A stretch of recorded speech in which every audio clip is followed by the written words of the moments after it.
नमस्कार, स्वागत है आपका डिफेंस खबर चैनल में। और आज की डिफेंस अपडेट्स कुछ इस प्रकार हैं। श्रीलंका ने चीन की शीयान-6 स्पाई वेसल को अपने देश में डॉक करने की मंजूरी दी। भारत रूस को बड़ी मात्रा में एल्युमिनियम धातु करेगा एक्सपोर्ट।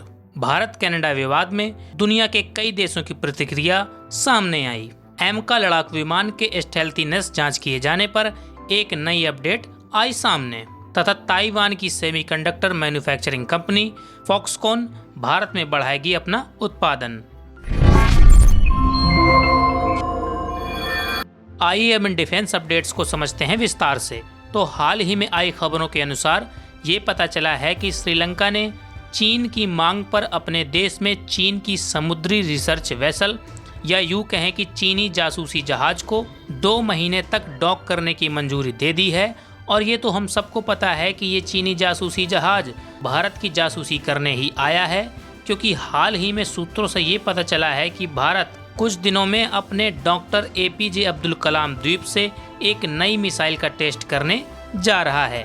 हालांकि अभी तक ये नहीं पता चल पाया है कि जिस मिसाइल का टेस्ट भारतीय वैज्ञानिकों द्वारा किया जाएगा वह कौन सी मिसाइल होगी। क्या वो अग्नि 6 होगी, क्या वो अपग्रेडेड K5 मिसाइल होगी, इसका पता भी नहीं चला है। और भारत के इसी मिसाइल टेस्ट की जासूसी करने के लिए चाइनीज गब्बर शी जिनपिंग ने ये जासूसी वेसल भारत की ओर रवाना कर दी है, ताकि भारतीय सरकार इस स्पाई वेसल के श्रीलंका तट पर मौजूद होने में मिसाइल की कॉन्फिडेंशियल जानकारी लीक होने के डर से ये आगामी परीक्षण रोक दे। हालांकि आने वाले दिनों में भारत सरकार का इस परीक्षण पर क्या फैसला होगा ये तो तभी पता चल पाएगा जब भारत सरकार इस बारे में खुद से कोई जानकारी रिलीज करेगी। तब तक हम सभी को इस बारे में इंतजार करना होगा। रिपोर्ट्स के अनुसार ये जानकारी सामने आई है कि भारत ने अमेरिका तथा पश्चिमी देशों के लिए एक नया उदाहरण सेट कर दिया है कि कैसे रूस और चीन को आपस में दूर करके रखना है और कैसे रूस और चीन को इतना करीब नहीं आने देना है कि चीन रूस की डिफेंस टेक्नोलॉजी का इस्तेमाल करते हुए दुनिया भर के देशों को परेशान कर सके। क्योंकि रूस जितना ज़्यादा चीन पर निर्भर होता जाएगा उतनी ही ज़्यादा रूस को चीन की हर बात माननी पड़ेगी, चाहे वो कोई बड़ी डिफेंस टेक्नोलॉजी की जानकारी देना ही क्यों ना हो। और अब भारत ने रूस की चीन पर बढ़ती निर्भरता को कुछ हद तक कम करने का मन बना लिया है। दरअसल एक धातु है जिसका नाम है एल्युमिनियम, जिसका इस्तेमाल रूस द्वारा हद से ज़्यादा मात्रा में किया जाता है, चाहे वो कॉरपोरेट सेक्टर हो, चाहे वो डिफेंस सेक्टर हो। यहाँ तक कि रूस गोला बारूद बनाने में भी एल्युमिनियम धातु का इस्तेमाल करता है। इससे आप सभी इस बात का अंदाज़ा ज़रूर लगा सकते हैं कि ये धातु रूस के लिए कितना महत्वपूर्ण है। और अभी पिछले 1-1.5 साल से रूस चीन से भारी मात्रा में महंगे दाम पर एल्युमिनियम धातु का इंपोर्ट कर रहा था, क्योंकि यूक्रेन युद्ध के कारण रूस पर बड़े बड़े प्रतिबंध लग चुके हैं, जिस कारण से रूस जिन देशों से एल्युमिनियम धातु इंपोर्ट करता था वो देश रूस को एल्युमिनियम का एक्सपोर्ट नहीं कर रहे हैं। इसलिए मजबूरी में आकर रूस ने चीन से महंगे दामों पर एल्युमिनियम खरीदना शुरू कर दिया था। और अब भारत ने रूस की इसी दुविधा का इलाज कर दिया है। दरअसल भारत ने ये ऐलान किया है कि अब से हम रूस को चीन से भी सस्ता एल्युमिनियम एक्सपोर्ट करेंगे, जिसे कई विशेषज्ञों द्वारा एक मास्टर स्ट्रोक माना जा रहा है।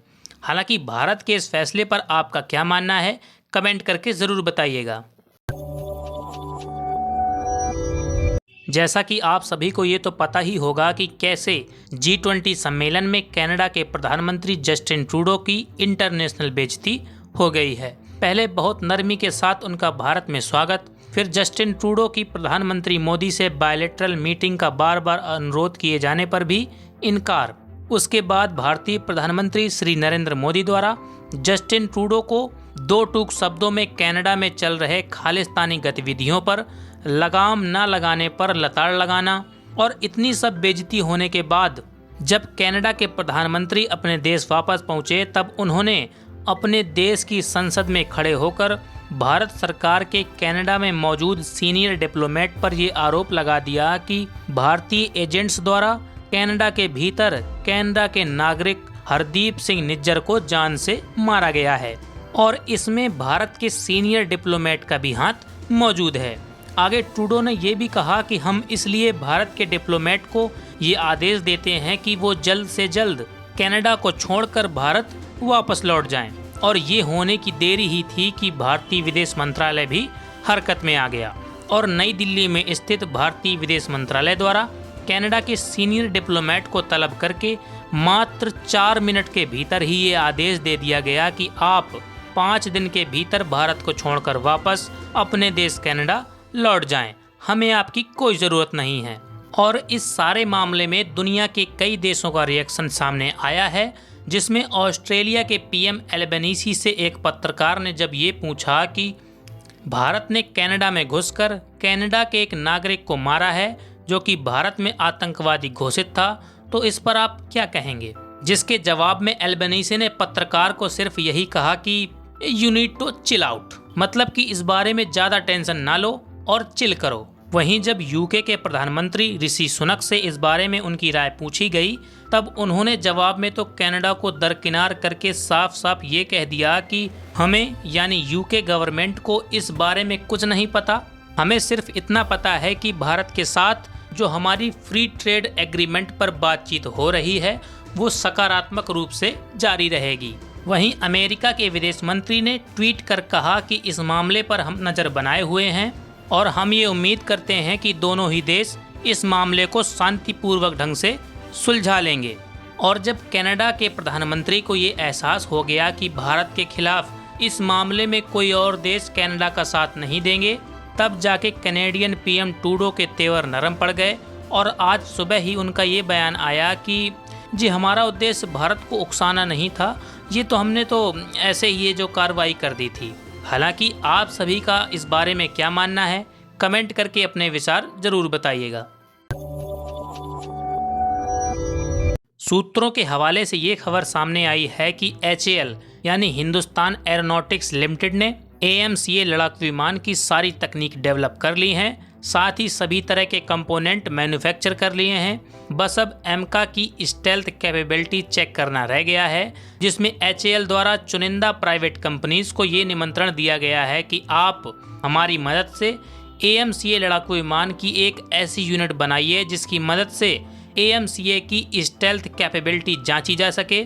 और अगर आप ये सोच रहे हैं कि जब HAL ने एमका लड़ाकू विमान की सभी तकनीक विकसित कर ली हैं तो इसे HAL खुद से ही बनाकर जल्द से जल्द टेस्ट कर ले, तो देखिए HAL के पास अभी के समय बहुत ज़्यादा वर्कलोड है, जो कि HAL तेजस MK2 नए तरह के ड्रोन्स के डेवलपमेंट के साथ साथ तेजस MK1A का लगातार प्रोडक्शन भी शामिल है।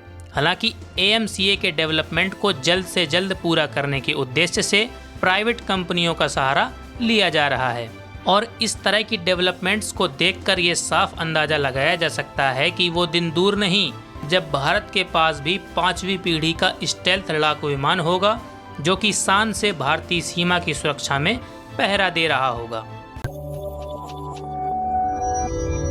ताइवान की semiconductor chip manufacturing company Foxconn तथा भारतीय कंपनी वेदांता की डील टूटने के बाद फॉक्सकॉन ने भारत में एक बार फिर से इन्वेस्ट करने का मन बना लिया है, जिसमें फॉक्सकॉन द्वारा भारत के भीतर अभी तक किए गए निवेश का 2 गुना निवेश करने का फैसला लिया गया है।